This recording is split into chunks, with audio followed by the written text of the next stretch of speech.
आप अगर हमारे चैनल से नए जुड़े हो तो हमारे चैनल को सब्सक्राइब जरूर करिएगा। आप सुन रहे हैं भूतिया मंदिर की खौफनाक कहानी Preview. एपिसोड 2। अगर आपने इस कहानी का पहला पार्ट नहीं सुना है तो जरूर सुनिए। तो चलिए बढ़ते हैं कहानी की ओर।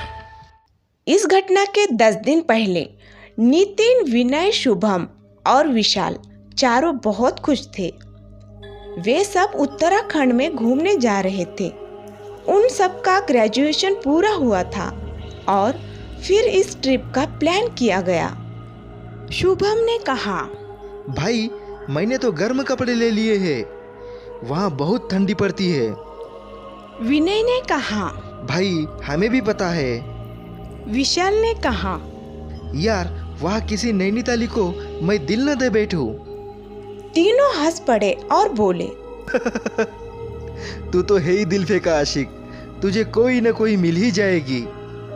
कुछ घंटों के बाद ट्रेन से उत्तराखंड के प्रकृति की छटा के नज़ारे दिखने लगे। फिर वो सब नैनीताल पहुँचे।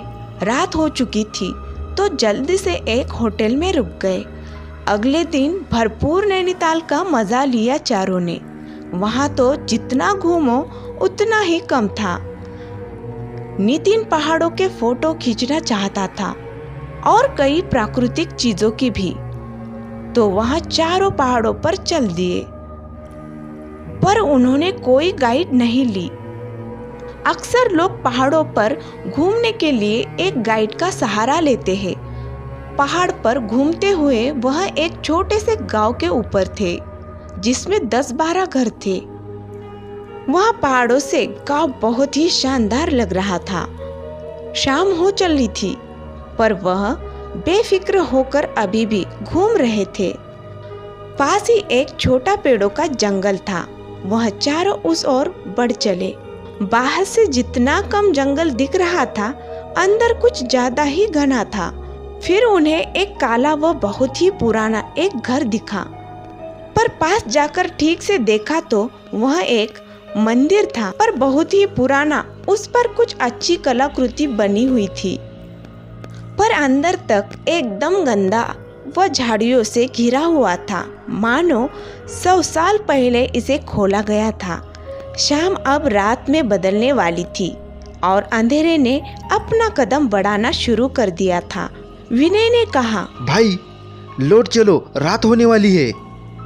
पर नितिन और विशाल का मन उस मंदिर के अंदर जाने को कर रहा था। तो नितिन बोला, चलो यार अंदर देखते हैं कि अंदर से मंदिर कैसी है। फिर विशाल बोला, क्या पता लाखों का खजाना ही हो जो हमारा इंतजार कर रहा हो। कुछ समय के बाद वो चारों अंदर जाने के लिए तैयार हो गए। मोबाइल के फ्लैश टॉर्च को जलाकर देखा तो वहाँ बड़ी काली माता मंदिर लिखा हुआ था और मंदिर का छोटा दरवाज़ा एक ताले से बंद था, जिस पर एक पोटली बंधी हुई थी और एक बड़ा त्रिशूल बांधा गया था, मानो कोई जादू टोना किया गया हो। पर किसी मंदिर में कोई जादू टोना का सामान कैसे हो सकता है?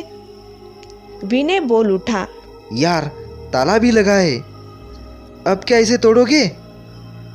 छोड़ो बे, चलते हैं। पर नितिन ने एक बड़ा सा पत्थर उठाकर उस पर जोर से दे मारा। 2 बार में वह ताला टूटकर जा गिरा। वाह मेरे पहलवान।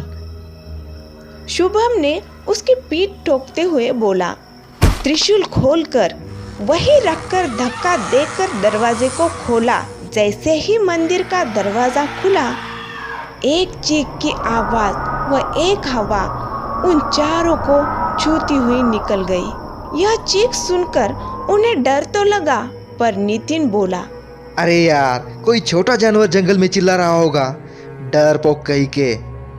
बाहर से मंदिर छोटा दिख रहा था पर अंदर काफी लंबा व बड़ा था। दीवार मकड़ी के जालों व कालेपन से भरा हुआ था। चारों अंदर की तरफ गए। दीवार पर मोबाइल के टॉर्च से देखा तो वहाँ के दृश्य भयंकर थे, मानो किसी ने खून से देवी देवताओं का अपमान किया हो। ऐसा दृश्य उन्होंने कभी नहीं देखा था। वहाँ ओम, जो कि हिंदू धर्म का एक पवित्र चिन्ह है, उसे उल्टा लिखा गया था और उसे काटा गया था, और एक देवता का सिर कटा हुआ था और एक देवी के अंतड़ियों को कट कर नीचे गिरते हुए दिखाया गया था, मानो किसी ने अभी अभी खून से बनाया।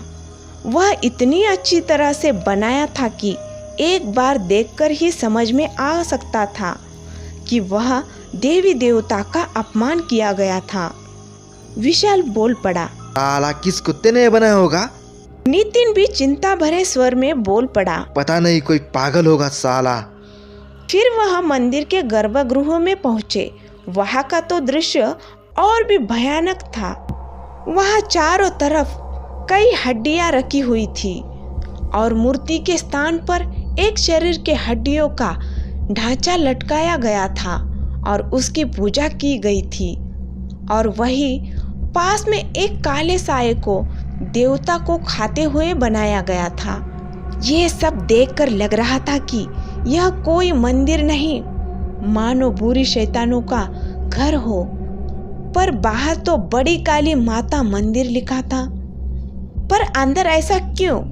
उन चारों को कुछ समझ नहीं आ रहा था। फिर एकाएक वह जगह एक भयानक आवाज से गूंज उठा और चारों ओर से कई चमगादड़ उड़ने लगे। अब यहाँ रुकना ठीक नहीं था।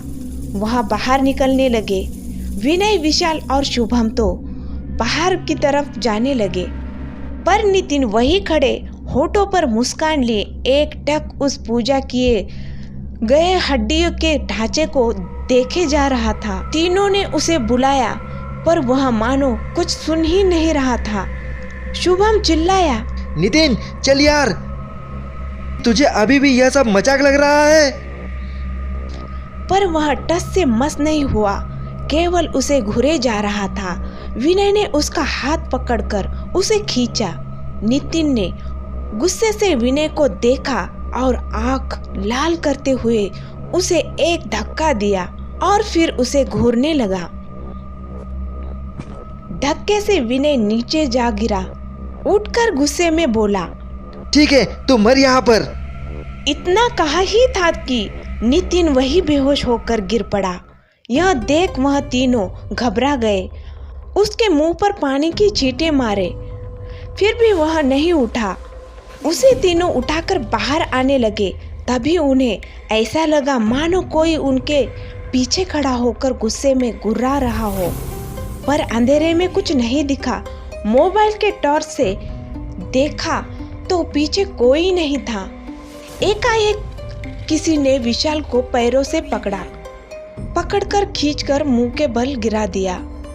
विशाल डर के मारे चिल्लाने लगा और फिर जल्दी से उठकर भागा। नितिन को कंधे पर उठाकर बाहर आने लगे तो देखा तो गेट बाहर से बंद है, पर विशाल और शुभम ने गेट पर जोर का धक्का मारा, जिससे वह खुल गया।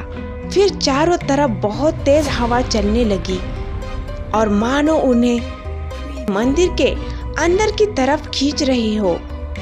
विनय ने वहां पड़े त्रिशूल को उठा लिया। जैसे ही त्रिशूल उठाया, सब कुछ शांत हो गया। वही गेट के पास त्रिशूल फेंक नितिन को कंधे पर उठा। वह तीनों मोबाइल का टॉर्च जला अंधेरे में भागे और फिर पहाड़ की तरफ। एकाएक नितिन को होश आ गया। यह देख उनकी जान में जान आई।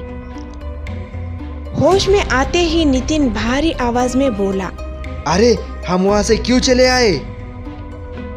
तब विनय ने कहा, पागल, एक हवा से ही बेहोश हो गए और क्यों चले आए?